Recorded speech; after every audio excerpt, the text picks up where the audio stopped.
1,000 taon na ang nakalilipas, noong panahon ng dakilang digmaan ng mga demonyo, ay sumiklab ang labanan ng biglang napunta ang mga halimaw sa frontline at umatake sa mga tao. Dahil dito, ay napilitan ang sangkatauhan na lumaban para sa kanilang buhay, at nagsimula ang isang walang katapusan at madugong digmaan. Ang lupa ay naging pula sa sobrang dami ng dugo, at halos tuluyang maglaho ang sangkatauhan. Subalit biglang lumitaw ang isang salamangkero na nakasakay sa isang itim na dragon. Lumipad siya sa ibabaw ng labanan at nilipol ang lahat ng halimaw. Ang kanyang presensya lamang ay nagpatindig ng balahibo sa takot ng mga nilalang. Ipinagdiwang siya ng mga tao bilang ang bayaning nagligtas sa sangkatauhan. Ngunit sa kasagsagan ng dakilang digmaan, ang salamangkero ay namatay sa isang misteryosong paraan. Ang eksena ay lumipat sa isang arena ng labanan, kung saan may nagaganap na laban, ang ika-17 na kampyonato para sa pagtatanggol ng titulo sa buong mundo. Isang bagong laban ang magsisimula, kung saan nasa asol na sulok si Patrick. Sa pulang sulok naman ay nakatayo ang isang mandirigmang may 37 laban at walang kahit isang talo, isang lalaking kilala sa kanyang tagumpay sa pamamagitan ng knockout sa bawat laban, ang pandaigdigang kampyon, si Kim Jin-woo. Pinag-uusapan ng tagapagbalita kung paano magaganap ang laban, lalo na't napansin ni Patrick na hindi ginagamit ni Kim ang kanyang binti sa kanyang mga kamakailang laban. Sa isang panayam, ay sinabi ni Patrick na pinaghihinalaan niyang may iniindang pinsala si Kim sa kanyang binti. Plano niyang samantalahin ang kahinaang ito ngayong araw, lalo na't lagpas na sa 40 taong gulang si Kim. Kung totoo nga ang pinsala, ay maaaring may bagong kampyon na mamamayani. Nang ipahiwatig ng referee ang pagsisimula ng laban, ay agad na bumakas sa mukha ni Patrick ang takot. Mula pa lamang sa unang sandali ng laban, ay kaagad niyang naramdaman ang nakakapanindig balahibong presensya ni Kim, at kung bakit siya tinatawag na kampyon. Gayunpaman, ay naniniwala si Patrick na maaari siyang manalo kung tunay ngang may pinsala ang binti ng kalaban. Sa buong bilis, ay sumugod siya kay Kim, kumbinsido na nagpapakitang gilas lamang si Kim sa kabila ng kahinaan ng kanyang binti. Ipinahayag ni Patrick na sisiguraduhin niyang hindi na kailanman magagamit ni Kim ang binti nito. Subalit sa mismong sandali na tangkain niyang hawakan ang binti ni Kim, ay nagulat siya nang biglang tumama ang tuhod nito sa kanyang mukha. Isang perpektong spinning kick ang tumapos sa kanya. Bumagsak si Patrick sa lupa at hindi na nakabangon pa. Muling nanalo si Kim sa pamamagitan ng knockout sa unang round pa lamang. Pagkatapos, ay tumingin siya kay Patrick, na nakahandusay sa sahig, at sinabing ito mismo ang dahilan kung bakit hindi niya ginamit ang kanyang binti sa nakaraang laban. Matapos ang laban, ay nagtungo si Kim sa locker room upang magpalit ng damit bago umalis. Ngunit bago siya makalabas, ay tinawag siya ng kanyang coach, sinasabing hindi siya maaaring umalis ng basta-basta. Sinagot siya ni Kim na siya na ang bahala sa sitwasyon, ngunit iginiit ng kanyang coach na anuman ang balak niyang gawin, ay hindi siya maaaring umalis kaagad dahil may naghihintay na mga tagahanga sa labas. Hiniling ni Kim sa kanyang coach na siya na ang bahala sa mga tagahanga at ipaalam na lang sa kanya kung kailan ang susunod niyang laban. Napabuntong hininga ang coach, halatang naiinis sa ugali ni Kim, at nagpaalala na mas mabuting gumamit ito ng sasakyan pauwi dahil sa sama ng panahon sa labas. Ngunit sagot ni Kim na matrapik at sobrang sikip ng kalsada ngayon, kaya napagpasyahan niyang tumakbo pauwi. Galit na galit ang kanyang coach sa sagot na ito, tinawag itong kaibangan, lalo na 30 kilometro ang layo ng arena sa bahay ni Kim. Paglabas ng coach sa silid upang tawagin si Kim, ay nagulat siya nang makitang nagkukumpulan na ang mga tagahanga at mamamahayag sa labas. Agad siyang pinagtatanong ng mga reporter tungkol sa laban at sa kinaroroonan ni Kim. Samantala, patuloy nang tumatakbo si Kim sa ilalim ng malakas na ulan, inaalala ang kanyang mga unang araw bilang isang baguhang manlalaban, kung saan palagi niyang tinatapos ang bawat laban sa pamamagitan ng knockout. Sinabi ng kanyang coach na hanggang sa araw ng kanyang pagre-retiro, ay walang sinumang kalaban ang tunay na makakatalo sa kanya. Kumpirmado rin ng coach na walang pinsala si Kim sa kanyang binti, ang lahat ng tsismis ay pawang kasinungalingan. Sa wakas, ay nakarating si Kim sa gusali kung saan siya nakatira, basang-basa ang kanyang damit. Pagdating niya sa pintuan ng kanyang apartment, ay natagpuan niya ang isang tambak ng mga regalo. Pumasok siya at nagpalit ng tuyong damit. Pagkatapos ay naupo sa harap ng kanyang computer, at sinimulang laruin ang isang online game na tinatawag na Last Saber. Kilala ang larong ito sa labis na hirap, pati mga manlalarong Koreano ay sumuko na rito. Ngunit si Kim, ay araw-araw itong nilalaro sa loob ng 10 taon, hindi kailanman pinalampas ang isang araw. Palagi niyang hinahanap ang mas malalakas na kalaban, dahil sa totoong mundo, ay wala nang makatalo sa kanya. Dito lang sa larong ito siya muling nakaramdam ng kasiyahan. Hinamon niya si Demon King Aether, nakipaglaban hanggang sa halos maubos na ang buhay nito. Kalaunan ay natalo niya na ang Demon Lord, naging kampiyon na siya ng 2 mundo. Subalit hindi siya masaya, sa isang iglap, ay biglang tumama ang malakas na kidlat sa kanyang tinutuluyan. Nang muli siyang magising, ay natagpuan niya ang kanyang sarili sa isang hindi pamilyar na lugar. Sa sandaling iyon, ay may isang estrangherong lumapit sa kanya at hinawakan siya sa balikat. Kanina pa kita tinatawag, bakit ka lang nakatayo riyan? Wala na tayong oras, kailangan na nating tumakas. Napatingin si Kim sa numero sa damit ng lalaki, 172. Ngunit bago pa siya makapagtanong, ay nakita niyang nagmamadaling tumatakbo ang mga tao patungo sa isang tarangkahan. May nakasabit na watawat malapit doon. Pamilyar ito sa kanya, sigurado siyang nakita na niya ito noon.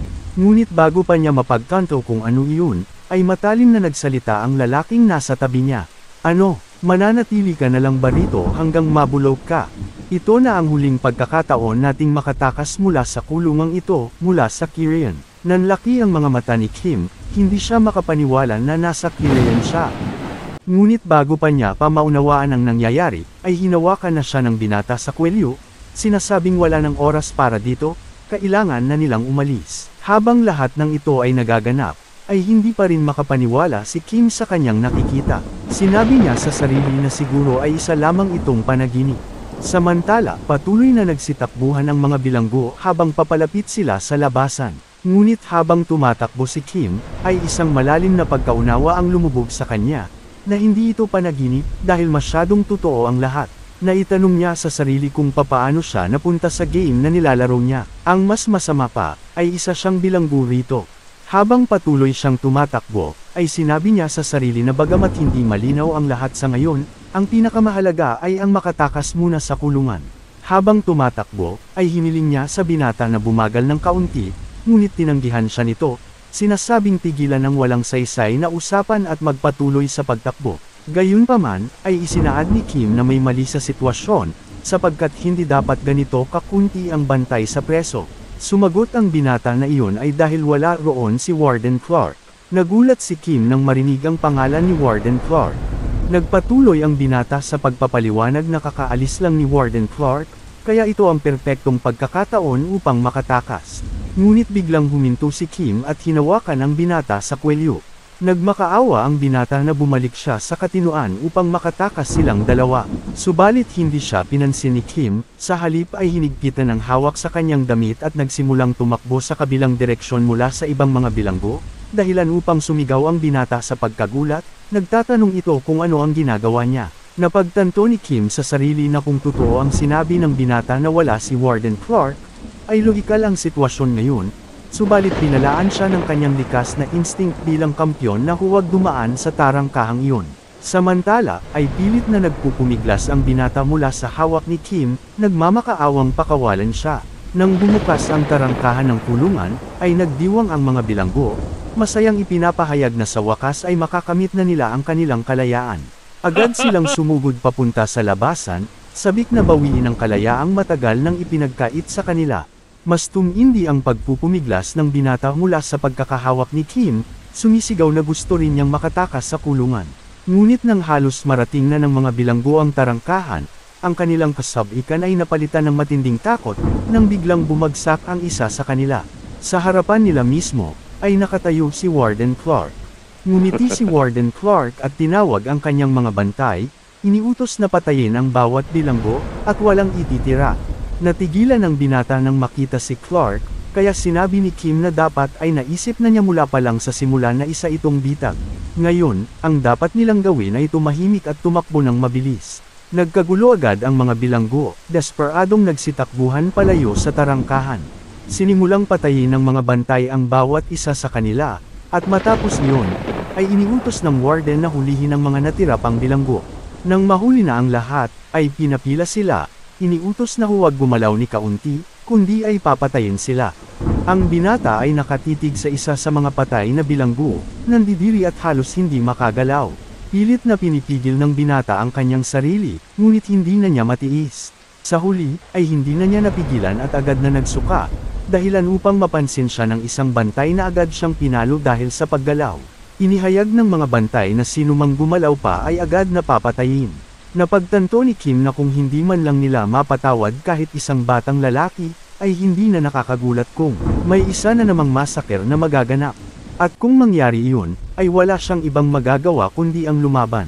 Tumayo si Warden sa harapan mismo ni Kim, sinasabing maswerte siyang nabuhay sa araw na ito, na siguro ay wala silang tapang na tumakas. Nagpatuloy si Warden, sinasabing isang insulto na ang mga duwag na salamangkero tulad nila ay iniisip na kaya nilang maging karapat-dapat na rivals. Lumapit siya lalo, binalaan si Kim na pagsisisihan nito ang pananatiling buhay, at tinawag siya sa pangalang Arahan. Nang marinig ni Kim ang pangalang iyon, ay hindi niya inaasahan ito. Tumingin siya pababa sa isang maliit na tubig sa lupa, umaasang makita ang kanyang refleksyon ng malinaw. Hindi siya makapaniwala na nabuhay siyang muli bilang si Arahan. Sa loob ng isang linggo sa kulungan, ang tanging gawain ng mga bilanggo ay ang pagtayo ng mga tore ng bato. Napaisip si Kim na wala itong ibang silbi kundi ang pahirapan at pagurin sila.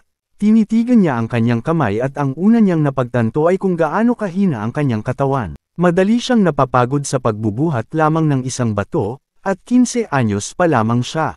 Sinubukan pa nga niyang gumamit ng mahika ng palihim sa gabi. Subalit lahat ng kanyang pagsisikap ay nauwi sa kabiguan. Paano nga ba posible na may isang taong mula sa pamilyang Arahan ang hindi marunong gumamit ng mahika? Wala itong saysay, dahil kilala ang lahi ng Arahan sa kanilang pambihirang kakayahan sa Salamanca. Kaya naman, ay katawa-tawa na hindi siya makagamit ng mahika.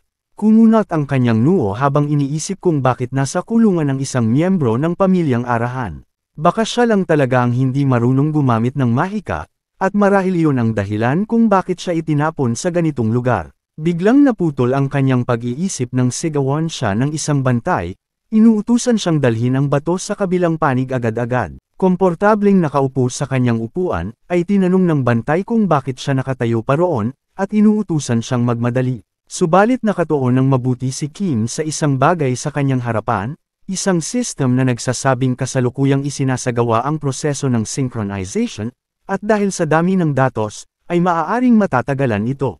Nagtataka siya kung gaano pa ito katagal matatapos. Nagbago ang tagpo sa kainan ng kulungan, kung saan napakaliit ng pagkain ng mga bilanggo. Napaisip si Kim na simula nang dumating siya sa kulungan, ay palagi siyang nagsasanay, ngunit ang kakulangan sa pagkain ng kanyang pinakamalaking balakid. Tinanong siya ng binatang nasa tabi niya kung balak na naman ba niyang laktawan ng almusal. Tumingin si Kim sa kanya. Sinabing sakto ang dating niya, at iniabot sa kanya ang isang tinapay. Naisip ni Kim na iniiwasan siya ng lahat ng bilanggo maliban sa binatang ito. Pagkatapos, ay naalala niya ang isang kakaibang usap-usapan tungkol sa pamilyang Arahan. Ang Arahan ang pinakamalakas na pamilya ng mga salamangkero sa buong mundo, at ang kanilang mga miyembro ay may natatanging pulang mata. Sinasabing isinumpo ang kanilang mga mata dahil sa napakaraming napatay nilang tao, at sinumang tumitig sa kanilang mata ay tiyak na mamamatay.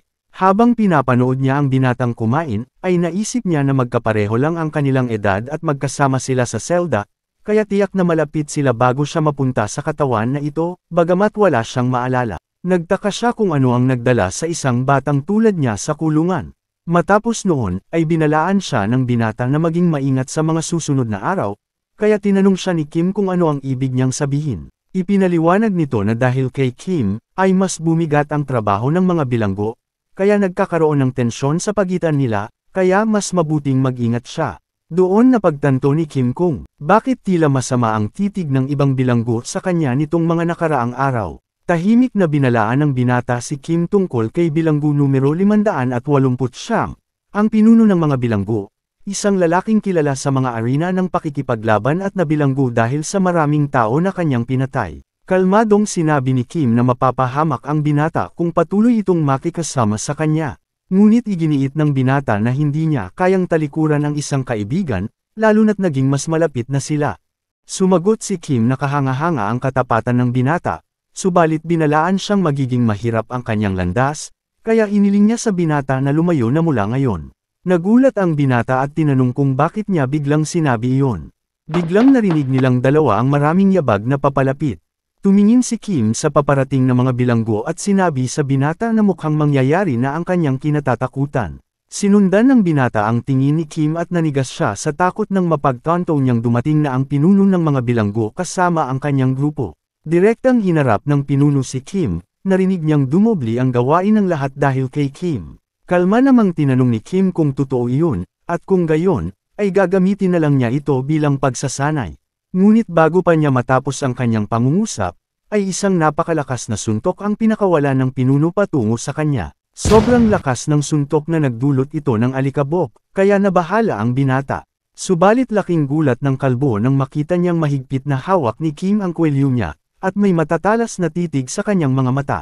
Agad na isinikad ni Kim ang kanyang tuhod sa ulo ng pinuno. Hindi makapaniwala ang binata at ang iba pang mga bilanggo sa biglaang pangyayari. Ngunit nang marinig nila ang mapanuyang tanong ng pinuno kung ano ang sinusubukang gawin ni Kim, ay napagtanto ni Kim na tila walang epekto sa kalaban ang kanyang pag-atake. Bago siya biglang hinablot sa kanyang damit at itinapon ng buong lakas. Muling tinawag ng binata ang numero ni Kim, habang ang pinuno naman ay mapanuksong nagtanong kung ito lang ba ang kaya ni Kim, saka nagdeklara na hindi siya titigil hanggat hindi niya siya napapatay. Sa sandaling iyon, ay muling lumitaw ang status window sa harapan ni Kim, nagsasaad na natapos na sa wakas ang proseso ng synchronization. Pagkakita sa abisong ito, ay malawak siyang ngumiti, at nagsimulang maglabas ng asol na aura ang kanyang katawan. Habang nakatingin siya ng diretsyo sa pinuno at sa kanyang mga tauhan, ay bumangon siyang may matinding puwersa, at ang buong katawan niya ay binalot ng bughaw na enerhiya. Maliwanag na mas malakas siya ngayon kaysa dati. Pumosisyon siya para lumaban at sinabihan ang pinuno na sumugod. Tumawa ng malakas ang pinuno, tinawanan ang kanyang mga salita, at mapanuyang sumagot. Iniinsulto niya si Kim na kahit itinakwil siya ng kanyang pamilya ay may lakas pa siya ng loob magpakita ng kumpiyansa. Kalma namang sagot ni Kim, na dapat ay itigil na ng pinuno ang pagsasabi ng walang kwentang bagay, at hinamon itong lumapit kung matapang siya o umatras na lamang kung natatakot siya. Walang pag-aalinlangang sumugod ang pinuno kay Kim, diretsyong sinabing papatayin niya ito, gaya ng hiling niya. Ngunit bago pa siya makalapit ng tuluyan, ay mabilis na sumipa si Kim, subalit nagulat siya nang mahuli ng pinuno ang kanyang binti sa kalagitnaan ng atake. Mapanlibak na ngumiti ang pinuno, sinasabing tuturuan niya si Kim ng leksyon. Pero bago pa niya matapos ang kanyang salita, ay mabilis na umikot si Kim at ibinigay ang isa pang malakas na sipa gamit ang kanyang kabilang paa. Dahil dito, ay napilitan ang pinuno na bitiwan ang binti ni Kim, at mahigpit na napahawak sa kanyang ulo sa sakit.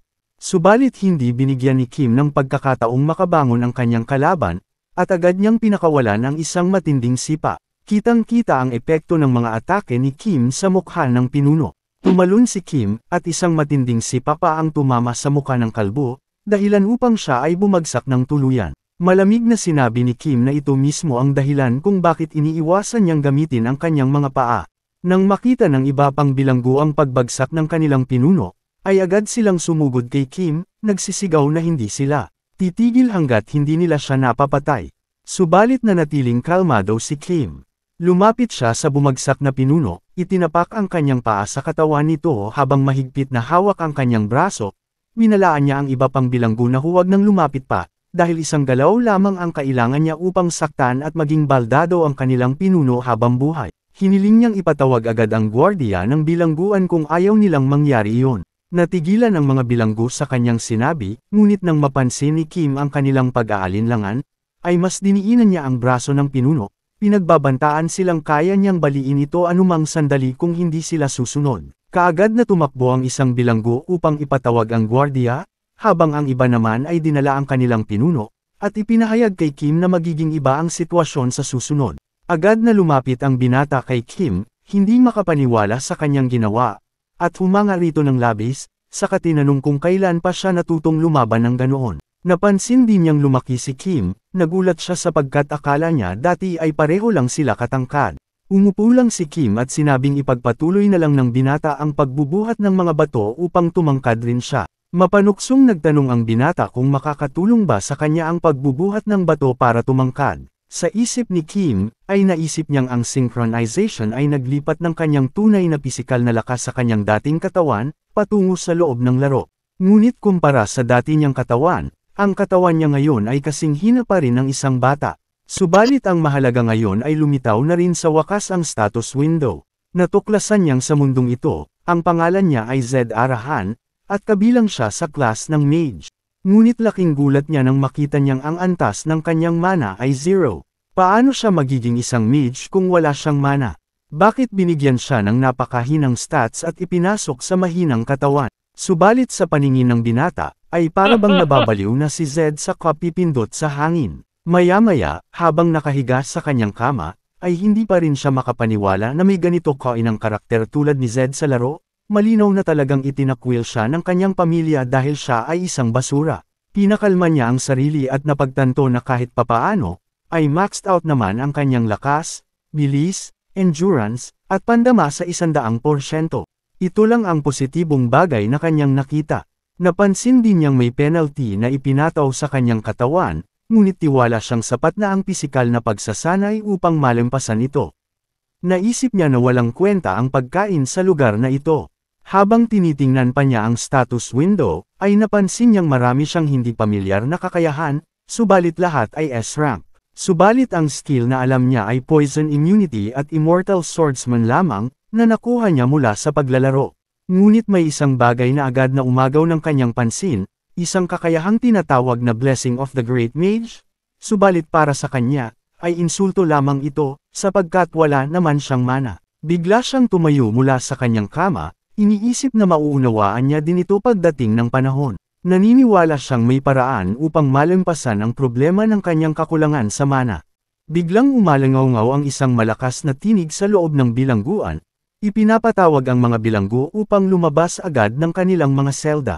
Isa-isang lumabas ang mga bilanggo, dahan-daang naglalakad habang nakakadena. Tahimik na sinabi ng binata na isa na namang grupo ang patungo sa kanilang huling hapunan. Napakunot-noo si Zed at nagtanong kung sino ang mga bilanggong iyon.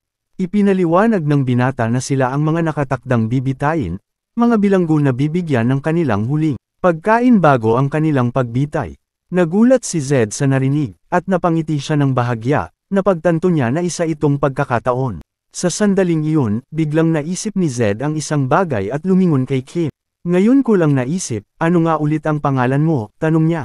Bahagyang nagulat ang binata sa tanong, subalit napagtanto niya na sa lahat ng panahong magkasama sila, ay tinatawag lamang nila ang isa't isa sa kanilang mga numero at hindi pa nila kailanman ipinakilala ang kanilang pangalan.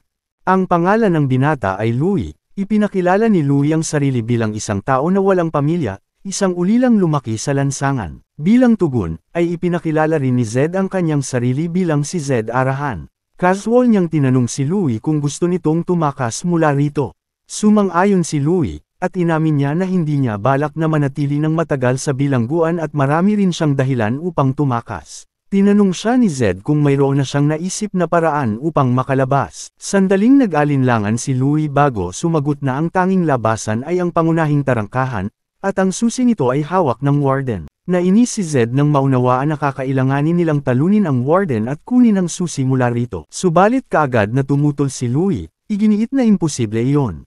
Bagamat retirado na si Warden Clark ay isa pa rin itong knight na nasa ikalimang antas. Napagtanto ni Zed na si Warden Clark ay isang perpektong halimbawa ng isang knight na labis na nasusuklam sa mga mage, sapagkat ang mga knight at mage ay may matinding alitan sa mundo ng Last Saber.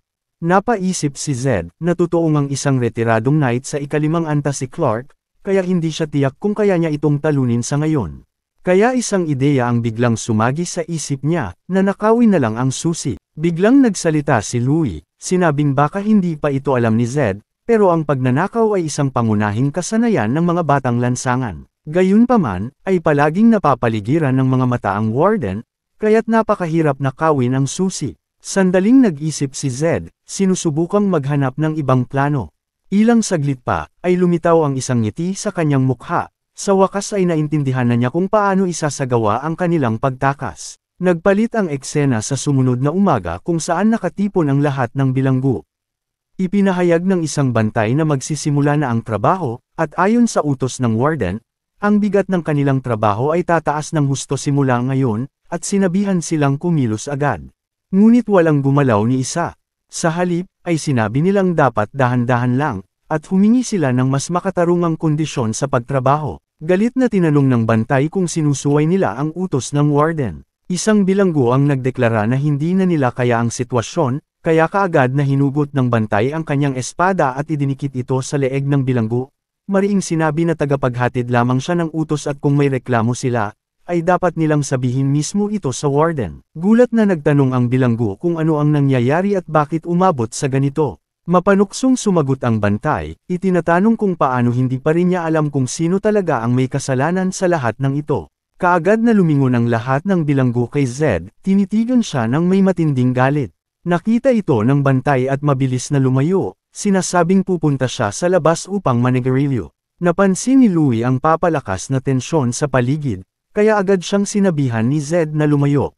Sa isipan ni Zed, ay napaisip siya kung paano sinadya ni Clark na udyukin ang mga bilanggo na patayin siya. Hindi siya makapaniwala na ang isang marangal na knight ay bumaba sa ganito karuming taktika. Mabilis na nagtago si Louie sa likod ng isang malaking bato, nag-iisip na kahit ang mga bantay ay nasangkot na sa gulong ito. Alam niyang hindi na matatapos ang araw na ito ng payapa tulad ng dati, at hindi niya maaaring hayaan si Zed na mamatay. Dahan-daang lumapit ang mga bilanggo kay Zed, galit na idineklarang kailangan na niyang mamatay, dahil kung hindi, ay hindi rin matatapos ang kanilang pagdurusa. Kalma lang na tumugon si Zed, sinasabing nauunawaan niyang mabuti kung bakit sila naroroon, at isinaad niya na maiiwasan ang labang ito. Habang sumusugod ang mga bilanggo, ay mapanuya nilang sinabi na tila nasa dugo pa rin ng pamilyang Arahan ang kay-abangan, kaya hindi na sila nagulat sa asal ni Zed. Mabilis namang sumugod si Zed pabalik, malakas na tinuhad ang unang bilanggong lumapit sa kanya. Agad itong bumagsak sa lupa at hindi na makatayo. Matatag na idineklara ni Zed na hindi niya hahayaan na patayin siya ng basta-basta.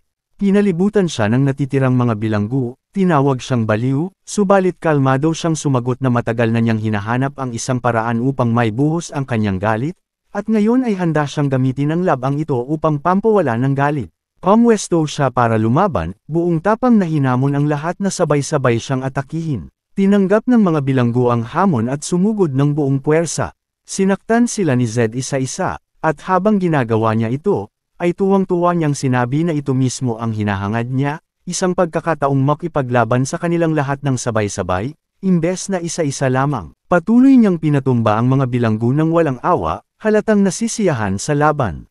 Ipinahayag niyang ito mismo ang uri ng kasabikan na matagal na niyang hinahanap.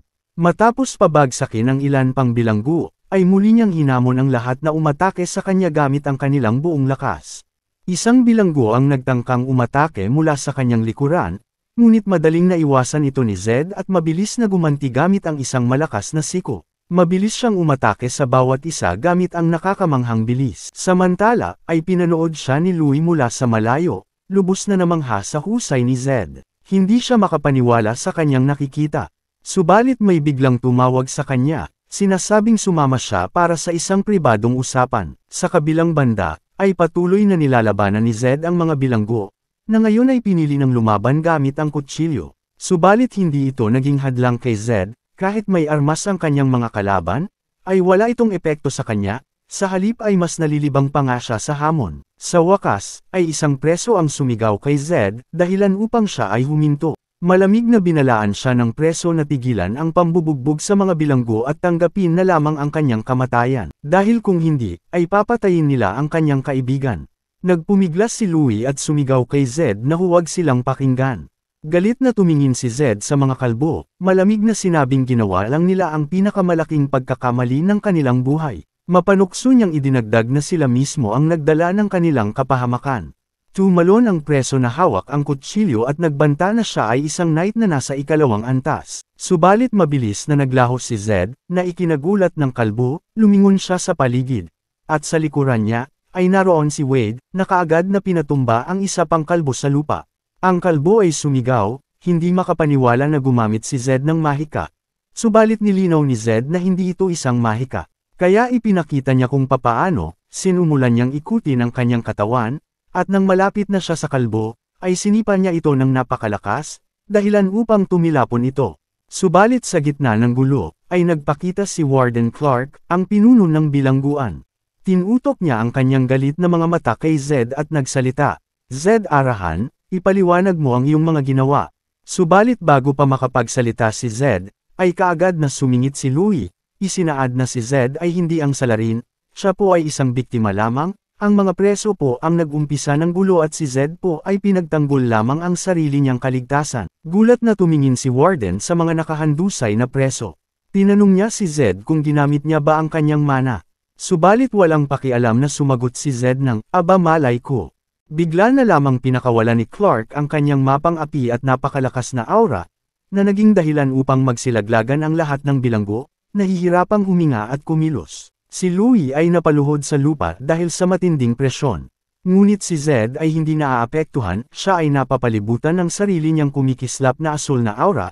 Ikinagulat ito ni Zed, na nagsabing imposible para sa isang ordinaryong tao na tiisin ang mapang-aping aura ng isang ikalimang antas na kabalyero, hanggang sa lumitaw ang isang abiso na nagsasabing aktibo ang kanyang S-rank na katangian, ang Noble Hero Spirit, na nagpapahintulot sa kanyang ganap na tanggihan ang mga mapang-aping aura. Namangha siya sa kapangyarihang ito, kinikilala niya ito'y likas lamang para sa kanya, dahil narating na niya ang tugatog ng kanyang orihinal na mundo. Kumpiyansa niyang tinapos ang pag-iisip na ang isang simpleng ikalimang antas na kabalyero ay walang laban sa kanya. Lubhang nagulat si Warden Clark nang makita niyang hindi naaapektuhan si Zed ng kanyang aura. Hindi makapaniwalang nakatayo si Zed na may matibay na kumpiyansa kahit hindi pa nito nabubuksan ang kanyang mana. Napabuntong hininga si Clark sa pagkainis, at bigla niyang pinalakas pa lalo ang kanyang pagpapalabas ng mana. Ngunit muling nanatiling matatag si Zed habang lalo pang nagdurusa ang mga bilanggo. Matapang na idineklara ni Zed sa kanyang sarili na ito ang tunay na lakas ng S-rank na Noble Hero Spirit. Tinanong ni Zed sa sarili kung ano na ngayon ang balak gawin ni Clark. Gulat at nangangatog si Clark sa pagkaunawang kahit ang pinakamalakas niyang aura ay walang epekto kay Zed. Sa sandaling iyon, ay desperadong sumigaw ang mga gwardya kay Clark na itigil na ang kanyang aura dahil hindi na rin nila ito kinakaya. Ayaw man niya, ay pinatigil rin sa wakas ni Clark ang kanyang aura habang nagngangalit sa galit. Mapait na iniisip na buti na lamang at dito na natapos ang sitwasyon, dahil kung hindi, ay baka nabunot na niya ang kanyang espada upang putulin ang ulo ni Zed. Nang bumalik na ang katahimikan, ay iniutos ni Clark sa mga gwardya at mga bilanggo na ipagpatuloy na ang kanilang trabaho. Subalit bago pa man siya makaalis, ay biglang tinawag siya ni Zed, sinasabing may mahalaga siyang gustong sabihin. Pagod na raw siya sa walang katapusang pagbubuhat ng mga bato at sa pamumuhay sa ilalim ng takot sa mga bilanggo. Kaya't napagpasyahan na niyang wakasan na ang lahat ng paghihirap na ito. Mabilis na sumigaw si Louie kay Zed, pinagsasabihang huwag magsalita ng ganyan, ngunit binaliwala siya ni Zed at sinabi kay Clark na handa na siyang tumanggap ng hatol na kamatayan. Gulat na gulat si Clark at seryosong tinanong si Zed kung nauunawaan ba talaga nito ang bigat ng kanyang sinasabi. Binabalaan siyang hindi niya patatawarin kung ito'y isa lamang padalos-dalos na pahayag. Subalit siniguro ni Zed na kung nagdududa siya, ay maaari niyang gamitin ang isang crystal orb upang i-record ang kanyang pahayag. Agad na pumayag si Clark, kinikilala na wala ng mas matibay na ebidensya kaysa rito. Kaya agad niyang inutusan ang mga gwardya na kunin ang crystal orb. Sa isip ni Zed, ay nasasabik na siya sa kung anong susunod na mangyayari. Hinarap niya si Clark na nagpayo sa kanyang maaari na siyang pumili ng kanyang huling pagkain. Matapang na humiling si Zed ng karne ng Bertie, tinukoy na nais niya ng sapat na dami upang siya'y ganap na mabusog. Nagulat ang mga gwardya sa labis niyang hiling, dahil ang ganitong karne ay napakamahal at hindi karapat-dapat para sa isang bilanggo na hahatulan ng kamatayan. Alam ni Zed sa sarili na ang karne ng Bertie ay kabilang sa mga pinakamahalaga at pinakamasarap sa buong Southern Empire, kilala sa pambihirang epekto, nakakapagpanumbalik ito ng nawalang lakas, at kayang baguhin ang resulta ng mga labanan. Ipinunto niyang may malapit siyang paglalaban at kailangan ng lubos na paghahanda. Bukod pa roon, ay tunay niyang nais na matikman ang ganitong uri ng pagkain. Dagdag pa niya, ito ay patas lamang nakapalit ng kanyang buhay, at binigyang diin na tanging mga S-grade na sangkap lamang ang kanyang kakainin, kaya't madali niyang malalaman kung siya'y niloloko. Mabilis na sumingit si Louie, gulat na gulat at tinanong kung paano nakakayang magdesisyon ni Zed ng ganito tungkol sa sariling kamatayan. Dito ay napansin ni Zed na naroon si Louie at agad na ipinaalam kay Clark na isasama niya si Louie sa kanyang kamatayan, kaya ang pagkain ay kailangang para sa dalawa. Pumayag si Clark sa kahilingan ni Zed at inutusan ang mga gwardya na ihanda ang lahat ayon sa nais. Nagkomento si Clark na ang isang miyembro ng pamilyang Arahan ay karapat-dapat naman sa ganitong pagtrato, na ikinatuwa ni Zed at pinasalamatan si Clark sa kanyang pag-unawa. Samantala, nagreklamo si Louie tungkol sa mga desisyong ginagawa nang hindi siya kinokonsulta. Napagtanto ni Zed na ang paghahanda ng pagkain ay aabuti ng isang buong linggo, at sa panahong iyon ay hindi siya tumigil sa kanyang pagsasanay kahit isang sandali. Malungkot na sinabi ni Ryu na tila papunta sila sa tiyak na kamatayan, at nagtanong kung ano pa ang silbi ng pagsasanay kung mamamatay din naman sila. Ngunit si Zed, na abala sa kanyang pagsasanay, ay nag-isip na sa mundong Last Saber, kapag umabot na sa maximum na 100 ang isang stat, ay automatikong lumilipat ang karanasan sa mga hindi pa kumpletong stat. At dahil mana lamang ang kulang sa kanya, ang lahat ng karanasang kinukuha niya ay diretsyong napupunta rito. Sa wakas, ay dumating ang isang gwardya na nag-anunsyong oras na. Masiglang idineklara ni Zed na dumating na ang sandali nila, habang si Louie, ay nagwika na tapos na talaga ang kanyang buhay. Nagpalit ang eksena sa loob ng hapagkainan kung saan nakahain na ang marangyang pagkain na kanilang hiniling. Nang matikman ni Louie ang pagkain, ay napaluha siya sa sobrang sarap, at emosyonal na inamin na ito ang unang beses sa kanyang buhay na nakatikim siya ng ganito kasarap na pagkain. Masayang tugon ni Zed na lahat ng ito ay dahil sa kanya. Biglang maraming notification windows ang lumitaw sa harapan ni Zed, ipinapakita na mabilis na tumataas ang kanyang mga stats at unti-unting nawawala ang mga parusa sa kanyang katawan. Ngumiti si Zed ng may kasiyahan, idineklara na matagumpay na naisakatuparan ang unang yugto ng kanyang plano. Sa ibang lugar, ay sinabihan si Warden Clark ng isa sa mga gwardya na nagsimula ng kumain sina Zed at Louie. Mahigpit na iniutos ni Clark na wala ni isa mang lalapit sa kanila. Nagsimulang magmuni-muni si Clark sa mga kamakailang pangyayari kay Zed, nararamdaman niyang tila may kakaiba. Hindi raw niya nakikita ang senyales na si Zed ay nililimita ng kapangyarihan. Lahat ng nangyayari ay tila walang logic para sa kanya. Inamin ni Clark sa sarili na kahit siya'y retiradong Fifth Circle Knight, ay tiyak niyang may mali, dahil imposibleng makayanan ng isang batang salamangkero na hindi pa nagkakamit ng mana ang kanyang napakabigat na aura. Muling tiniyak ni Clark sa sarili na talagang may mali, at sa araw na ito, ay matutuklasan niya ang buong katotohanan, at ipatitikim kay Zed ang kabayarang karapat-dapat sa kahihiyang dinulot nito sa kanya. Pagkatapos kumain, ay magkasamang naupo sina Zed at Louie. Biro ni Louie, na hindi na raw siya manghihinayang kung mamatay man siya ngayon, matapos makakain ng ganoon kasarap.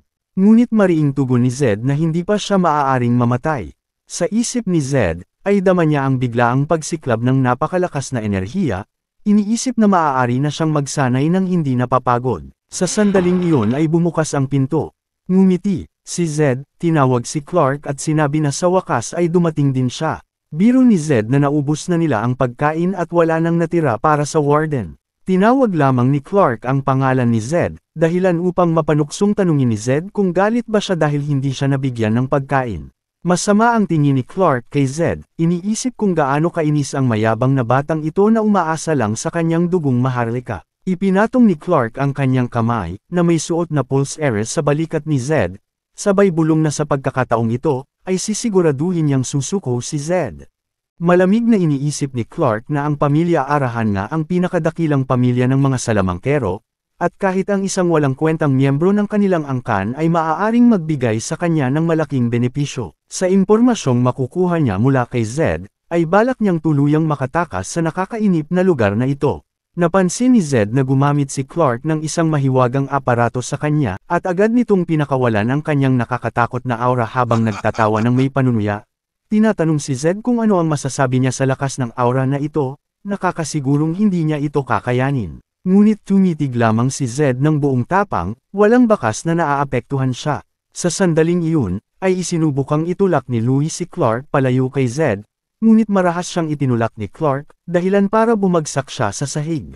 Nasasaktan si Louie sa sobrang sakit dahil sa matinding pressure na dulot ng aura ni Clark. Kalma namang sinabi ni Zed sa kanya na sumuko na lamang. Muling sumigaw si Clark, labis ang pagkabigla, dahil hindi pa rin nakakaramdam si Zed ng epekto. Determinadong lumapit si Clark at sabay ipinatong ang dalawang kamay kay Zed, at pinatindi pa ang aura upang palakasin ang epekto nito. Subalit nanatiling walang epekto ito kay Zed, at simpleng napabuntong hininga lamang ito sa pagkainip. Itinulak niya palayo ang mga kamay ni Clark at sarkastikong sinabing kung gusto talaga siyang patayin, ay gawin na lang ito sa legal na paraan. Muling nagulat si Clark, iniisip kung paanong hindi umubra ang kanyang aura na pinalakas pa ng mahiwagang aparato. Napagtanto niya na siguro ay mas mataas pa ang mana ni Zed kaysa sa kanya, na maaaring umabot sa antas na ika-6. Ayaw man niyang tanggapin, ngunit baka ito nga ang tunay na kapangyarihang tinatago ng pamilyang Arahan. Hindi makapaniwala si Clark, na kahit narating na niya ang ika-5 antas, isang antas kung saan inilaan niya ang buong buhay niya upang maabot, subalit hindi pa rin niya napasuko ang isang baguhang salamangkero. Sarkastikong tinanong ni Zed kung tapos na ba siya sa kanyang walang kwentang pagsubok. Sa wakas ay sumuko na si Clark at sinabi kay Zed na nakatakda ang kanyang pagbitay kinabukasan ng umaga. Dagdag pa niya, na kahit ang isang salamangkero ng pamilyang Arahan ay hindi makakatakas sa batas ng imperyo. Lumipat ang eksena sa opisina ni Clark kung saan nagsusulat siya ng ulat, sinasabing kakaunti lamang ang impormasyong nakuha niya mula kay Zed, subalit ito ay maaaring maging mahalaga sa mga kabalyero. Subalit habang nagsusulat, ay bigla siyang nakaramdam ng matinding pagod, dulot ng sobrang paggamit ng mana at dahil sa aparato na kanyang ginamit. Gusto man niyang tapusin ang ulat, ay hirap na siyang hawakan ang panulat. Lumipat ang tagpo kay Louie na kagigising lang. Nasa tabi niya si Zed at tinanong siya kung kamusta ito. Sagot ni Louie na pakiramdam niya ay sobrang nahihilo siya. Nagbiro si Zed na naging mautak naman siya kagabi. Napatawa si Louie at ipinakita ang mga susi ng tarangkahan na matagumpay niyang ninakaw, sabay tanong kay Zed kung anong masasabi nito sa kanyang kakayahan. Pinuri siya ni Zed, sinabing kamangha-mangha ang kanyang ginawa. Kahit sa loob-loob niya'y alam niyang mapanganib ito para sa isang ordinaryong tao, subalit napakalakas ng loob ni Louie. Pinaliwanag ni Louie na naging matagumpay ang kanilang plano dahil nakatuon lamang si Clark kay Zed. Ngunit nag-alala si Louie at tinanong kung talagang ayos lang si Zed, at sinigurado ni Zed na ayos lang siya. Ngunit ramdam ni Louie na may kakaiba at inakusahan siyang may itinatago. Nagbiro si Zed na kailangan lang ni Louie na magbuhat pa ng kaunting bato para gumaan ang pakiramdam. Binuksan muli ni Zed ang status window at nakita niyang muling tumaas ang kanyang stats matapos kainin ang karne, at iba na ang kanyang pakiramdam, na parang umaapaw ang kanyang katawan sa lakas. Nais sana niyang mawala na lahat ng parusa sa katawan niya ngunit alam niyang hindi pa ito posible. Ipinabatid niya kay Louie na kailangan nilang tumakas ngayong gabi kapag bahagya na siyang nakarecover. Subalit nangangamba si Louie at tinanong kung hindi ba dapat agad na silang tumakas, dahil baka mahuli pa sila ni Warden Clark. Subalit kampanteng sinabi ni Zed na walang dapat ipag-alala, dahil sigurado siyang mahimbing ang tulog ni Clark ngayon. Nagtaka si Louie at tinanong kung paano siya nakasisigurong tulog na ito. Ipinaliwanag ni Zed na tiyak siyang tulog na si Clark dahil ang suot nitong Pulse Heiress ay napakabihira, hindi man niya matandaan ang eksaktong pangalan nito, ngunit sigurado siyang dinodoble nito agad ang magic output kapalit ng matinding pagkapagod, kaya tiyak niyang tulog na ito ngayon. Dagdag pa niya, na ang biglaang pagdating ni Clark sa salusalo, dala ang susi at ginamit ang mahiwagang aparato, ay nakatulong upang mas mapadali pa ang orihinal nilang plano. Kalaunan, matapos magpahinga sandali, ay lumapit na sila sa pinto ng kanilang selda. Sinabi ni Zed na oras na para tumakas, sabay biro kay Louie na pwede naman siyang maiwan kung natatakot ito. Agad na sumagot si Louie na bilang kanyang assistant, ay obligado siyang sumama. Ngunit may kaba niyang sinabi na wala siyang susi ng selda, kaya ano ang gagawin nila? Kalma namang sinabi ni Zed na umurong siya, pagkatapos ay sinipan ni Zed ang pinto ng selda at agad itong tumilapon. Namangha si Louie, sabay tanong kung anong klaseng lakas meron si Zed at kung totoo bang isang salamangkero siya na may ganitong pisikal na lakas. Subalit dahil sa ingay, ay dumating ang mga gwardya at tinanong si Zed kung anong ginagawa niya sa labas ng selda. Walang pakialam na sumagot si Zed na, ano sa tingin mo? Saka tumakbo ng mabilis kasama si Louie. May pagkapilosopo din itong bida natin. Habang tumatakbo, ay nagbabala si Louie kay Zed tungkol sa pangunahing tarangkahan sa unahan, mahigpit itong binabantayan upang pigilan sila. Sinabi ni Zed na huwag siyang titigil sa pagtakbo anuman ang mangyari, saka sumugod ng buong bilis.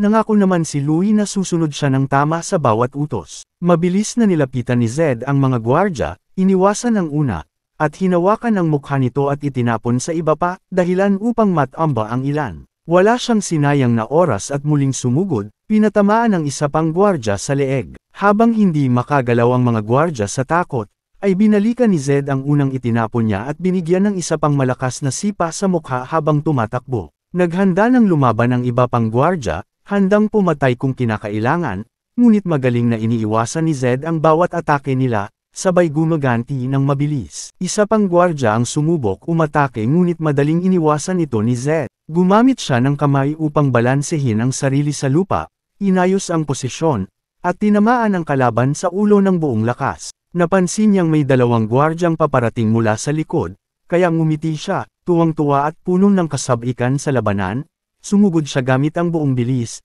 at bago pa man makapaghanda ang dalawa, ay napabagsak na niya ito. Nakatingin lang si Louie, gulat na gulat sa husay ni Zed sa pakikipaglaban. Makalipas ang ilang sandali, ay dumating na si Warden Clark, subalit huli na. Nabigla siya nang makitang lahat ng gwardya ay nakahandusay sa lupa. Humingi ng paumanhin ang mga gwardya dahil nabigo nilang mahuli sina Zed at Louie at nakatakas ang mga ito. Galit na galit si Clark at sumigaw, iniutos na habulin at hulihin agad ang dalawa.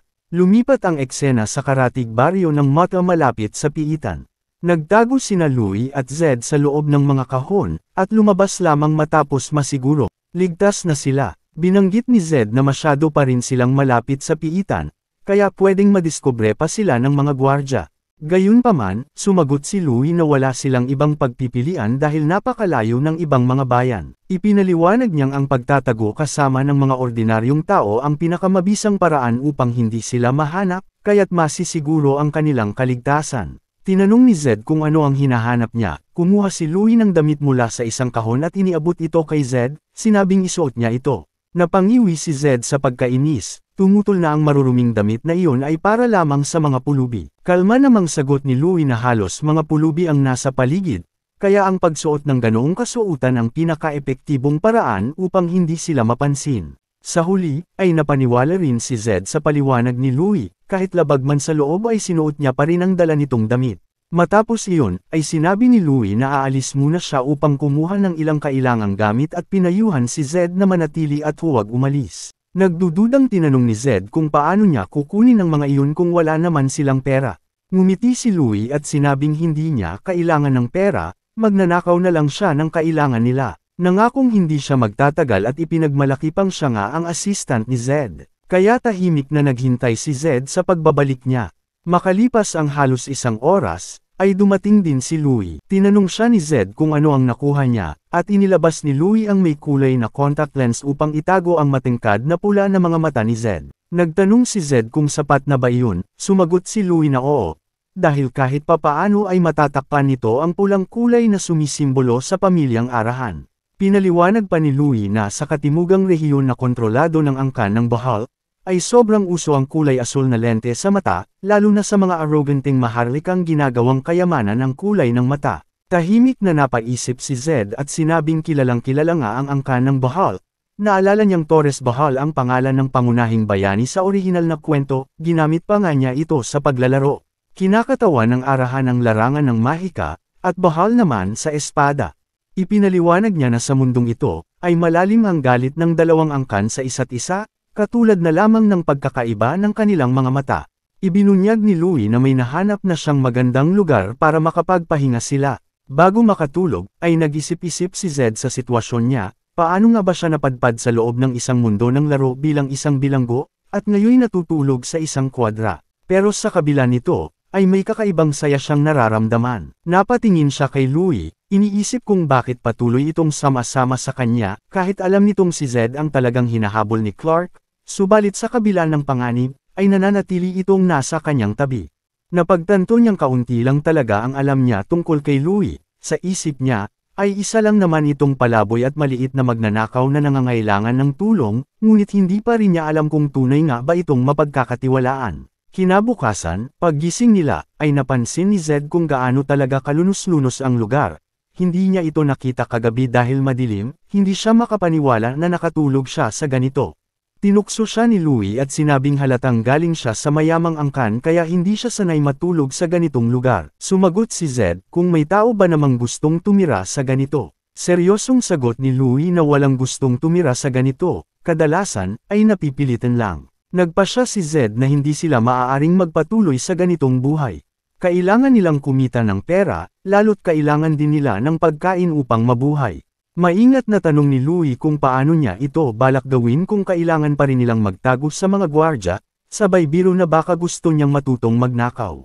Ngumiti si Zed, tumanggi siyang magnakaw, at hiniling na lamang kay Louie na hanapan siya ng arena kung saan siya pwedeng lumaban. Dinala siya ni Louie sa isang underground fighting arena na kilala sa matitinding labanan. Pagpasok pa lang nila, ay lumitaw ang pananabik sa mukha ni Zed habang pinalilibutan sila ng masiglang mga tagahanga. Mahinang bulong ni Louie, mali yata ang pinuntahan natin, pero buong kumpiyansang sagot ni Zed na ito mismo ang lugar na hinahanap niya. Nagsimula silang manood ng laban. Nagsisigawan ang mga manunood, humihingi ng dugo at karahasan. Inamin ni Zed na inaasahan niyang simpleng arena lang ito pero nalampasan pa nito ang inaasahan niya. Nanginginig si Louie sa takot at gustong-gusto nang umalis, pero si Zed ay nakatutok pa rin sa laban. Sa loob ng arena, ay kitang-kita ang kalamangan ng mandirigmang nakaputi na nakasuntok ng malakas sa mukha ng kalaban, dahilan upang dumugo ng todo ang ilong nito. Tuloy-tuloy lang sa pag-atake ang nakaputi, walang awang pinaghahampas ang katunggali. Kabado si Louie, sinabing tila normal lang dito ang patayan. Ngunit bago pa siya makapagsalita ulit, ay napansin niyang nawala na si Zed sa tabi niya. Biglang natahimik ang buong arena, nagulat ang lahat sa nakita nila. May isang batang lalaking hamarang sa suntok ng nakaputi at buong ginhawang pinigil ito. Si Zed iyon, kalma niyang sinabi na hindi na makalaban ang kalaban nito at dapat na siyang tumigil. Tiningnan siya ng lalaki, hindi makapaniwala na isang bata ang humaharap sa kanya. Tulala rin si Louie sa gulat habang nakikita si Zed sa gitna ng arena. Iniisip kung bakit ito basta-basta na lang tumalon sa gitna ng laban. Humarap si Zed sa referee at sarkastikong tinanong kung tinanggap ba nito ang suhol kaya hinahayaan pa rin ang laban kahit tapos na ito, o baka naman walang batas sa arena na ito.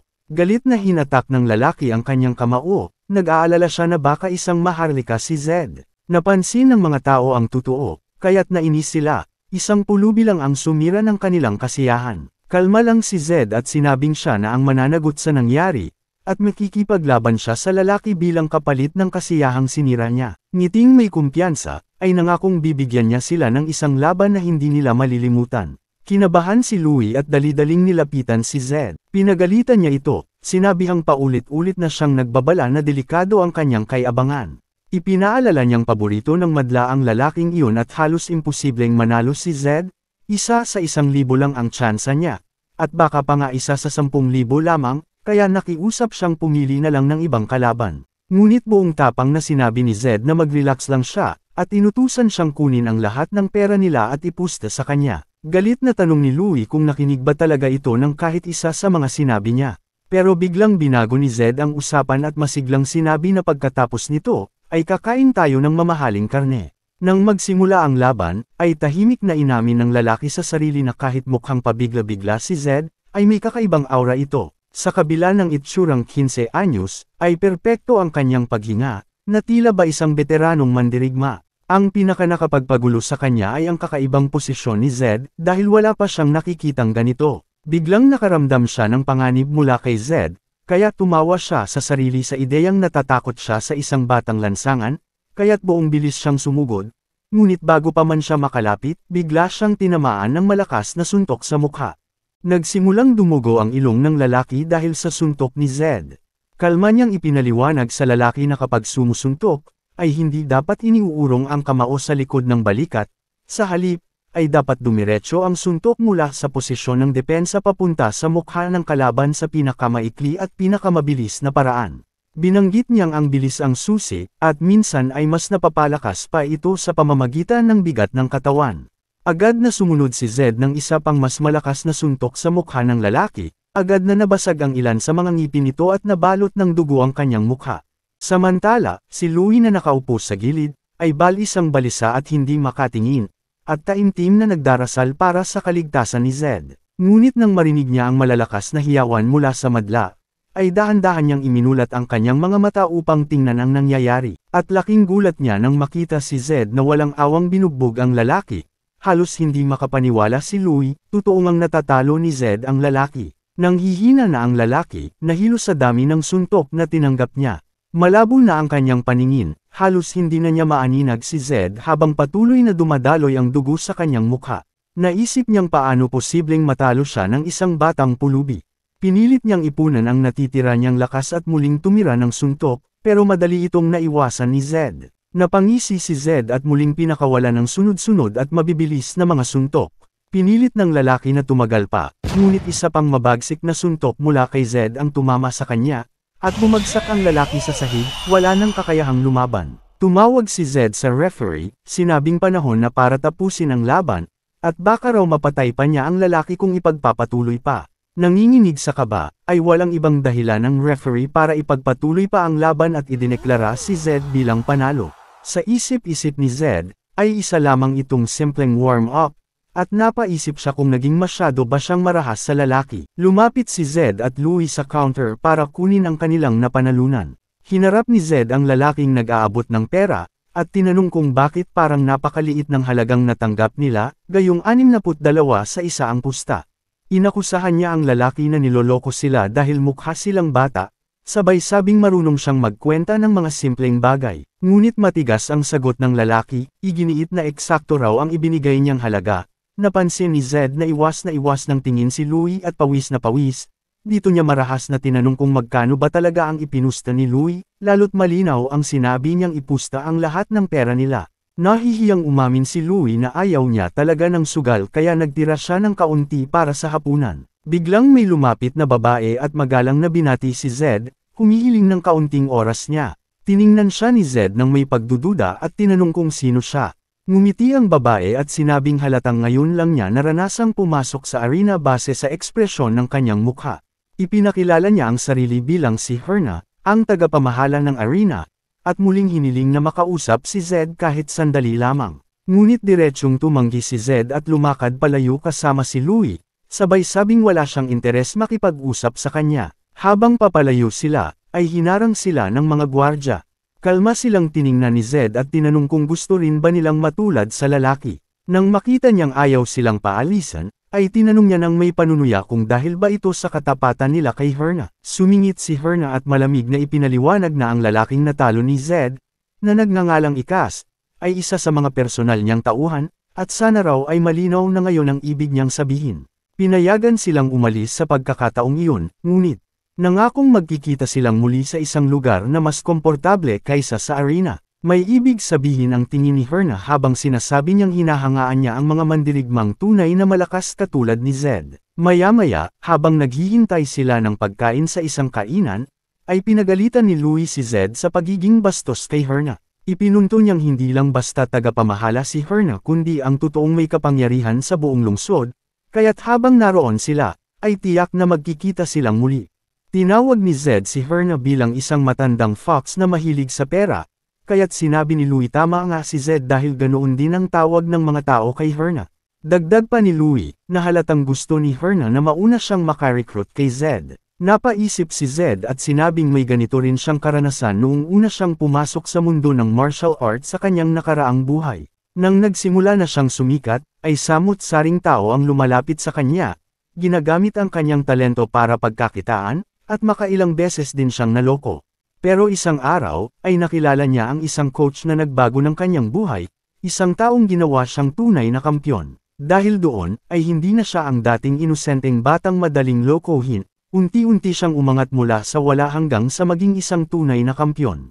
Kalaunan ay dumating na ang pagkain sa kanilang mesa, karamihan ay karne. Habang sabik ng kumain si Louie, ay pinigilan siya ni Zed. Naguluhan si Louie at tinanong kung bakit dahil hindi na siya makapaghintay sa gutom. Ipinaliwanag ni Zed na hindi tunay ang karne dahil kakaiba ang kulay nito kumpara sa totoong karne ng Verti. Ipinaliwanag niya na kung iisipin, ay isang buong linggo ang ginugol ni Warden Clark para lang makakuha ng totoong karne ng Verti.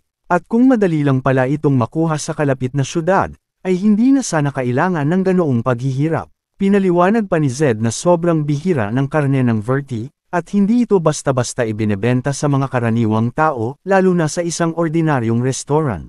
Kaya nakakasigurado siyang mababang uri lang ang karne sa harap nila, at kahawig lamang ito ng totoong karne ng Verti, ito ay isang panloloko. Subalit walang pakialam na sumagot si Louie, nakainin na lang daw nila ito dahil gutom na rin naman sila. Ngunit matigas si Zed, sapagkat binayaran nila ang halaga para sa totoong karne ng Verti kaya't malinaw na panloloko ito. Ayaw niyang niloloko at naniniwala siyang karapatan nilang makuha ang tamang pagkain. Agad niyang tinawag ang waiter, na galit na lumapit at sinabing istorbo raw talaga si Zed mula pa sa pagpasok, iisa lang daw ang inorder pero ang dami pang reklamo. Matigas na sagot ni Zed na peke ang karne at dapat ibigay ang tamang putahe bago pa siya umangal ulit. At naiinis siya sa ugali ng restoran na ito, na mapagmataas sa panloloko pero bastos sa customer. Paaring nasagot ng waiter na akala raw ba ni Zed ay nasa karinderya siya, kung saan pwede siyang umasta ng kung ano-ano. Kaya naman walang pasensyang siningitan siya ni Zed at sinabing wala siyang oras makipagtalo sa isang simpleng waiter, dahil ang manager ang hinahanap niya. Naiinis na bulong ng waiter na sigurado raw siyang sira na ang ulo ni Zed. Napansin ng ibang customer ang kaguluhan at nagsimulang magbulungan, at baka raw may gulo na namang mangyari. At dahil dito, ay walang nagawa ang waiter kundi dalhin sina Zed at Louie sa manager. At nang makita sila ni Louie, ay kinabahan siya ng husto. Isang grupo ng malalaking chef ang nandoon at nang aasar kung sila raw ba ang mga batang lansangang nanggugulo. Matalim ang sagot ni Zed, na ang tunay na nanggugulo ay ang nagbebenta ng pekeng karne. Subalit natawa lamang ang manager at sinabing hanga siya sa tapang ni Zed, pero ipinaalala rin niya na mukhang hindi alam ni Zed ang kanyang pinapasukan. Tahimik namang sumagot si Zed na ang totoo, ang manager ang hindi nakakaunawa sa bigat ng sitwasyon, sabay sabing isipin na lang nito kung sino ang unang mamamatay kung magkagulo man ngayon. Galit na galit ang mga chef habang sabay-sabay na umatake kay Zed, sabay sigaw na tuturuan nila siya ng leksyon na hinding-hindi niya malilimutan. Ngunit napakadali para kay Zed na talunin ang bawat isa sa kanila.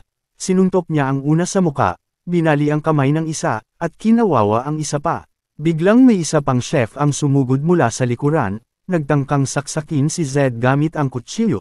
Subalit mabilis itong nahuli ni Zed, at walang kahirap-hirap niyang ibinagsak ang kalaban sa sahig at tuluyang inagaw ang armas nito. Ito ba yung tinatawag na judo? Sa una ay aliw na aliw ang manager sa pinapanood niya. Subalit kaagad na nawala ang ngiti sa kanyang mukha nang mapagtanto niyang natalo na ang lahat ng tauhan niya, habang si Zed ay nananatiling matatag. Mayabang na nagkomento si Louie na ang gaganda ng itsura ng mga chef, sabay banggit na ang taong hinamon nila ay siya ring tumalo kay Ikas. Kinakabahang napagtanto ng manager na totoo nga ang narinig niyang natalo si Ikas, subalit hindi niya inakalang ang batang ito pala ang may gawa noon. Kaya balisa niyang tinanong kung ano ang gustong gawin ngayon ni Zed. Kaya lumapit si Zed na may kalmadong tindig at tahasang sinabi na maaari na silang mag-usap ng maayos. Hiniling niya ang nararapat na kabayaran para sa panlolokong naranasan nila sa restaurant. Dalawa lang ang kanyang kondisyon, ang una ay ibalik ang perang binayad nila, at pangalawa, ay simula ngayon ay dapat silang pagsilbihan ng totoong vertimate ng libre anumang oras na gusto nila. Napalunok ang manager sa narinig lalo na nang banggitin ni Zed ang vertimate, at napasigaw dahil sa kondisyong ito. Pagkalipas ng ilang sandali, sa pagpasok nila sa bagong kwarto sa inn, ay masayang tumalon si Louie sa malambot na kama, sabay sigaw na ito ang unang beses niyang makaranas ng ganitong karangyan, at para sa kanya, ay wala nang hihigit pa rito. Humarap siya kay Zed na puno ng paghanga, sinabing kahanga-hanga ang ginawa ni Zed ngayong araw, ito ang eksaktong inaasahan niya mula sa isang taong may dugong marangal. Habang tinatakpan ni Zed ang sarili at naghahanda ng matulog, ay binalaan niya si Louie na ang pagpapakalat ng maling chismis ay hindi makakabuti sa kanila. Subalit tumawa lang si Louie at sinabing hindi niya malilimutan ang pamumula ng mukha ng manager.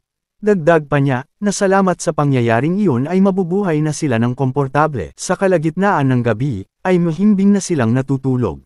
Ngunit si Louie ay gising pa, at tahimik siyang bumangon sa kama, dahan daw ang tumingin kay Zed para siguraduhing tulog na ito. Nang makitang nakatalikod na si Zed at tila mahimbing nang natutulog, ay dahan-dahan niyang binalot ang sarili ng kanyang panyo, at palihim na lumabas ng kwarto. Ngunit hindi totoong natutulog si Zed, at pagkaalis ni Louie ay agad niyang idinilat ang kanyang mga mata. Makalipas ang ilang araw, ay pumasok si Louie sa kwarto ni Zed, noon ay nagsasanay pa rin si Zed, kaya nagreklamo si Louie kung hanggang kailan ba ito magpapatuloy sa nakakapagod nitong pag-eensayo.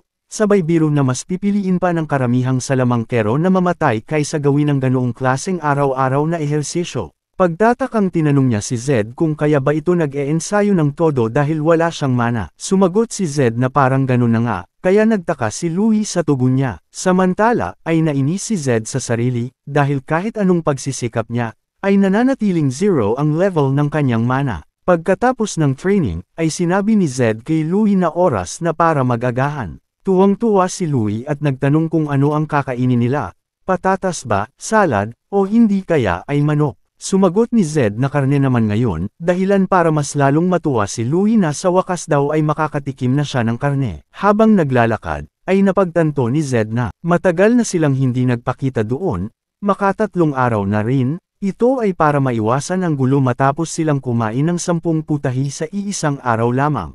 Tinanong niya si Louie kung magkano pa ang natitirang pera nila.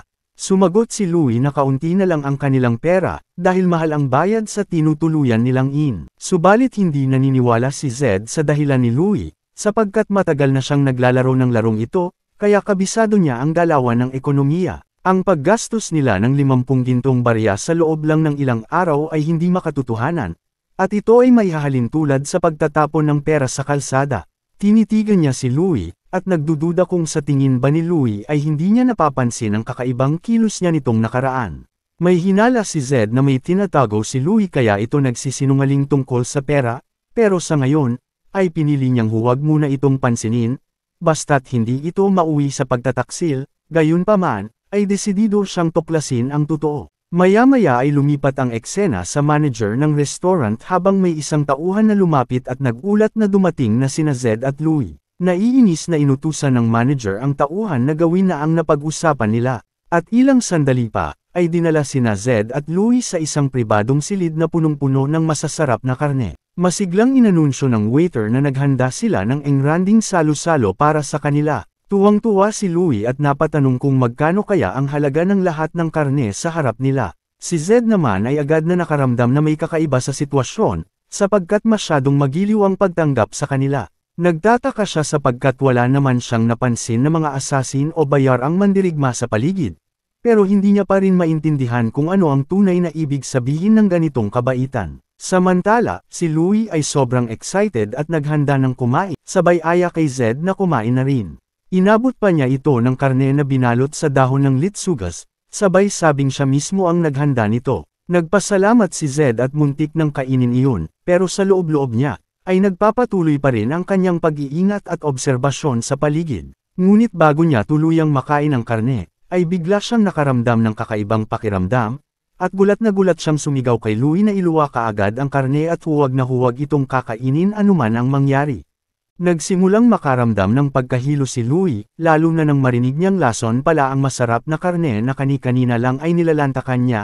Kinabahan siya at naitanong kung mamamatay na ba siya, subalit pinakalma siya ni Zed, sinabing masyadong maliit ang nakain niyang lason para mamatay. Gayunman, ay hindi rin inaasahan ni Zed na maglalakas loob ang restaurant na lagyan ng lason ang pagkain nila. Simula pa lang sa labis na kabaitan nila ay may kutob na siya, pero ang paggamit ng lason ay isang bagay na hindi niya inakala. Buti na lang at agad niyang nakilala ang lason bilang ang frog's poison gamit ang kanyang status window, at hindi siya naapektuhan dahil sa taglay niyang katangian na poison immunity. Kung wala iyon, ay inamin niyang matagal na sana siyang patay bago pa niya malaman ang nangyari. Hindi rin naging madali ang pagkuha niya ng immunity na iyon, dahil kinailangan niyang tiisin ang sukdulang hirap. Ilang ulit siyang uminom ng bawat uri ng lason sa imperyo ayon sa ranggo, at nilunasan lang ng paulit-ulit na paggamit ng antidote. Samantala, ay hindi pa rin makapaniwala si Louie, dahil wala naman daw kakaibang lasa o amoy ang karne kaya hindi siya sigurado kung talaga bang may lason ito. Kaya naitanong niya kung paano ito nalaman ni Zed, at hinala niyang baka dahil isa siyang arahan, isang elite na maharlika na sa kanyang paningin ay nasa ibang antas. Sa pag-iisip na iyon, ay kinabahan siyang tinanong kung ano ang susunod nilang hakbang, dahil malinaw na may nagtangkang pumatay sa kanila. Nagmungkahi siyang tumakas na lang sila, pero ramdam niyang nanghihina siya at unti-unting natataranta. Hindi sumang-ayon si Zed sa pagtakas, wala raw rason para tumakbo. Sa halip, ay plano niyang pagbayarin ng husto ang restaurant. Samantala, ay makikita natin ang may-ari ng restaurant na mainit ang ulo, inis siyang nagmumura sa sarili habang inaalala kung gaano kayabang ang dalawa. Kalmadong sinabi ni Zed na pumunta siya rito para linawin ang ilang hindi pagkakaunawaan at may ilang katanungan din siya. Habang minamasda ng may-ari kung gaano na karami ang nakakain ng dalawa, ay palihim siyang ngumiti, hinihintay niya ang pag-epekto ng lason. Tinuwanan pa niya si Zed at sinabing anong hindi pagkakaunawaan ang tinutukoy nito, dahil para sa kanya, sina Zed at Louie ay mga magnanakaw na gumagamit ng pananakot para makapangikil. Itinuro ni Zed na iyon mismo ang hindi pagkakaunawaan. Inimbitahan niya ang may-ari na kumain din ng karne bilang simbolo ng pakikipag-ayos. Inabutan pa siya ni Louie ng balot na karne. Nagulat ang may-ari at nagtanong kung bakit nila ito binibigyan. Sagot ni Zed, kung tatanggapin niya iyon, ay aalisin niya ang isa sa mga kondisyong kanilang hiniling, at muling nilinaw na hindi sila mga magnanakaw. Subalit agad na tumanggi ang may-ari at sinabing wala siyang intensyong makipag-ayos. Hindi natinag si Zed at napansin niyang tila may ibang dahilan kaya tumanggi ang lalaki, baka raw kasi may lason sa karne. Nagulat ang may-ari at agad na itinanggi ang paratang. Ngunit kinompronte siya ni Zed at tinanong kung nag-enjoy ba ito sa palabas. Biglang binaliktad ni Zed ang mesa sa kabila ng silid, at lumantad ang karne sa sahig. Nataranta ang may-ari, hindi pala kinain ni Zed ang karne, kundi itinapon. Hindi niya maintindihan kung paano nalaman ni Zed ang tungkol sa lason, imposible raw ito. Matapos iyon, ay tuluyang inakusahan ni Zed ang may-ari. Sinabi niyang noon ay balak lang niyang bumisita paminsan-minsan, pero ngayon, ay tila hindi na siya makapagpigil sa pagdududa. Tinawag niyang kasuklam-suklam ang ginawang paglalagay ng lason. Pilit na binawi ng may-ari ang akusasyon, sigaw niyang wala siyang ebidensya. Ngunit kalmadong sagot ni Zed na mayroon siyang ebidensya. Binuksan niya ang kanyang mga mata, at isang nakakasilaw na pulang liwanag ang lumantad, at sinabi niyang iyon ang ebidensya. Sa malamig at nakakatakot na boses, ay tinanong ni Zed kung saan siya humugot ng lakas ng loob para linlangin ang isang arahan. Banta niya na ang ganitong uri ng kasalanan ay may kaparusahang kamatayan. Napaatras ang nanginginig na may-ari habang idinagdag ni Zed na ang tulad niya ay maaaring mawala sa isang iglap lamang. Ganap na nagpanik ang may-ari, sigaw sa kanyang isipan na mamamatay na siya. Napaluhod siya, umiiyak habang paulit-ulit na humihingi ng tawad. Hindi raw niya alam kung sino talaga si Zed, paulit-ulit niyang hiniling ang kapatawaran. Nagmamakaawas sa paanan ni Zed, habang sa kanyang loob-loob ay hindi niya naisip kung bakit ang isang arahan ay nasa isang liblib na baryo, nagtatago ng pagkakakilanlan, at nagpapanggap na isang pulubi. Nanginginig sa takot, ay tinawag niya ang sarili niyang hangal at walang silbi, at nakiusap na handa siyang gawin ang kahit ano kung siya'y patatawarin. Tahimik lang si Zed habang pinagmamasda ng may-ari na tila batang lumuluha. Napaisip siya kung gaano nga ba kalakas ang awtoridad ng isang arahan, na baka dapat ay mas madalas niya itong gamitin.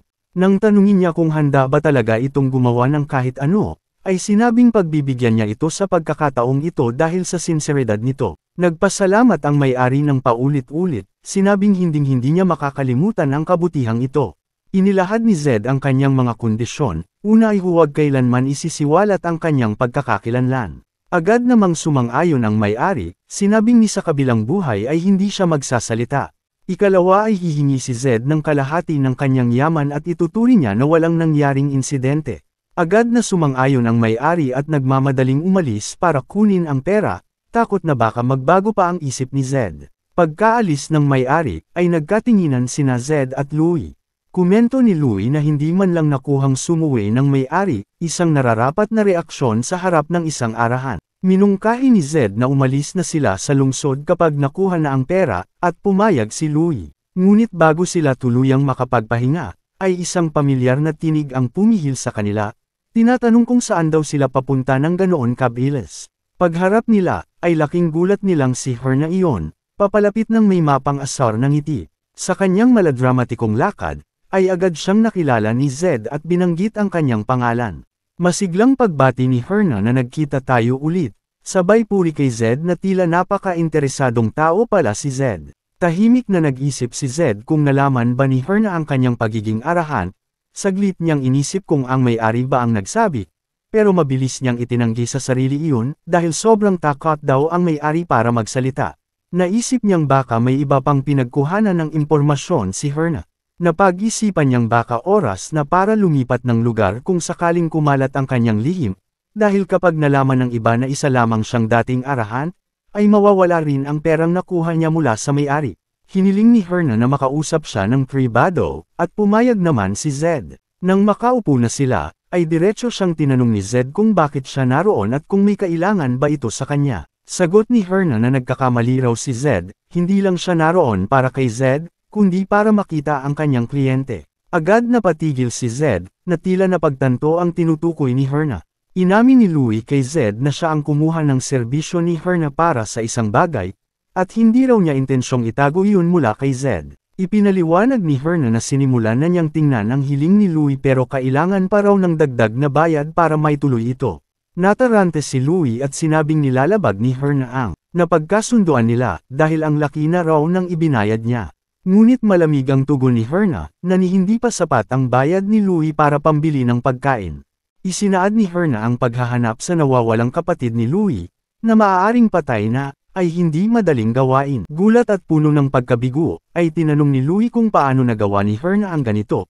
Isinaad ni Louie na ito ang huli niyang pag-asa upang mahanap ang kanyang kapatid. Tahimik na pinanood ni Zed ang palitan ng salita at ngayon ay nauunawaan na niya ang sitwasyon. Iminungkahi niyang magkasundo na lamang sila, dahil sinabi ni Herna na may pakay din ito sa kanya. Inalok ni Zed na pagsamahin na lang ang dalawang usapan, kung tutulungan ni Herna si Louie, ay makakamit din ni Herna ang tulong ni Zed. Naintriga si Herna at pumayag, aniya ay simple lang ang hinihiling niya, na nais niyang muling lumaban si Zed kay Ikas. Subalit agad na tumutol si Louie, babala niya kay Zed na halatang bitag iyon. Ngunit kalmado lang na tinanggap ni Zed ang hamon, sa isang tusong ngiti. Sinabi ni Herna na tutuparan niya ang kanyang pangako habang ginagawa ang ganito. Maya-maya, habang naglalakad sila sa makikitid na eskinita ng lungsod, ay bitbit ni Louie ang isang baol na puno ng ginto. Subalit sa kabila ng tagumpay, ay nakayuko siya tila mabigat ang kalooban. Tinanong siya ni Zed kung bakit siya malungkot gayong nakakuha naman sila ng malaking pera. Humingi ng paumanhin si Louie, sinabing hindi niya intensyong lokohin si Zed at nakipag-ugnayan lang siya kay Herna dahil sa matinding pangangailangan. Sumagot si Zed na alam niya ang tungkol sa pera at sa pakiusap na ginawa sa likod niya. Nagulat si Louie at naitanong kung bakit nagkunwaring hindi niya alam. Sinabi ni Zed na hindi niya ito pinansin dahil naniniwala siyang mula iyon sa tunay na pangangailangan ni Louie. Isinaad ni Zed na alam niya ang lahat ng pasekretong gawain ni Louie sa likuran niya. Subalit para kay Zed ay okay lang iyon dahil malaki rin naman ang naitulong ni Louie sa kanya. Ikinatuwa ito ni Louie, subalit muling pinaalalahanan siya ni Zed na huwag nang magtago ng anuman, dahil ang tiwala ay hindi dapat pinapalitan ng pagtataksil. Habang hawak-hawak ni Louie ang baol ng ginto, ay mahigpit ang tinig ni Zed na huwag kang maging basura, anuman ang pinanggalingan mo. Halos maiyak si Louie at taimtim na nangakong hindi niya kakalimutan iyon. Nahihiyang pinigilan ni Louie si Zed at nakiusap na huwag na itong tumuloy sa laban. Inalok niyang tumakas na lang sila habang may pagkakataon pa, gaya ng dati nilang napag-usapan, ngunit kalmado lang si Zed at binanggit ang tungkol sa kapatid ni Louie, na kung tataka sila, ay ano na raw ang gagawin nila tungkol sa kahilingang iyon. Pinaalala ni Louie na hindi mapagkakatiwalaan si Herna, na tiyak na muling pagtataksilan sila nito, at sigurado siyang alam din iyon ni Zed. Napagtanto ni Zed na hindi ganoon kadaling malinlang si Louie, at ang katotohanang lumapit pa rin ito kay Herna ay patunay kung gaano na talaga siya kadesperado na mahanap ang kanyang kapatid. Inilarawan ni Zed na ang desperasyon na nagtulak kay Louie, ay maihahalin tulad sa pagkapit sa isang bulok na lubid, na kahit alam niyang mapuputol ito, ay wala pa rin siyang magawa kundi ang umasa.